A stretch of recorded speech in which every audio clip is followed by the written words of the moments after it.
Hello, you're watching Dukascopy TV. You're back in the studio with us for the second of two interviews with American citizens abroad. Today we're discussing an issue affecting all American expatriates, taxation. And thank you very much for joining us today. Thanks for having me. Now, taxation. Can you firstly explain to us the difference between citizen-based taxation and residency-based taxation? The best way to distinguish between the two is if we imagine that California, for everyone, anyone who is born in the state of California would have to pay taxes to the state of California for the rest of their life, no matter where they lived. New York, Vermont, France, they would still have to pay taxes to California. The United States taxes its citizens, no matter where they live. This is the only country in the world, besides the tiny African country of Eritrea. The United States is the only country in the world which taxes on the basis of citizenship. So a U.S. citizen and a green card holder in certain cases has to pay taxes to the United States no matter where they live, which obviously is a disadvantage for us living overseas. Residence-based taxation is what everybody else in the world, what every other country in the world does, which is the people resident in a certain country pay taxes to that country.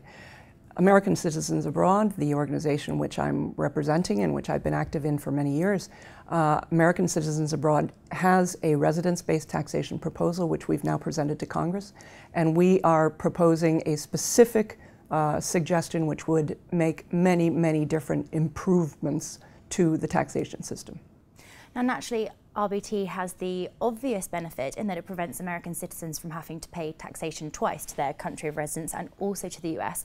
But what other benefits would a shift to RBT have for US citizens? There are so many that it's difficult to come up with the list.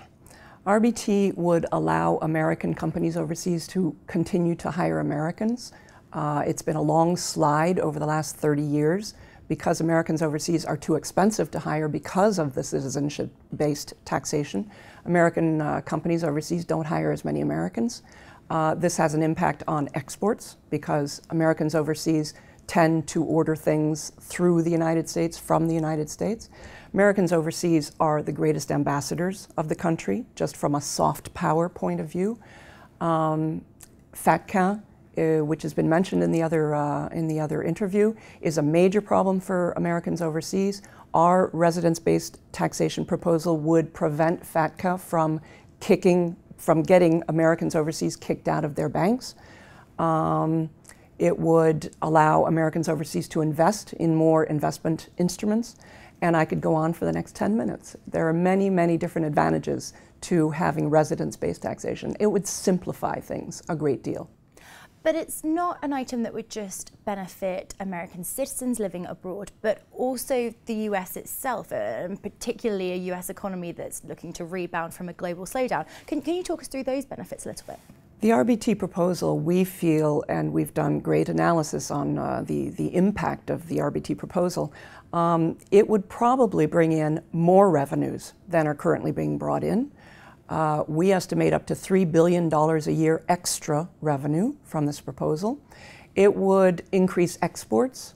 It's estimated that every additional $1 billion in exports that comes out of the United States creates anywhere from 7,000 to 10,000 jobs in the United States.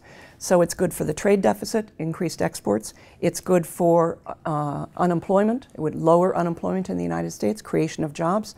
And it would be extremely beneficial, of course, for Americans overseas. So it's good for not only Americans overseas, as you say, but also for the U.S. economy overall.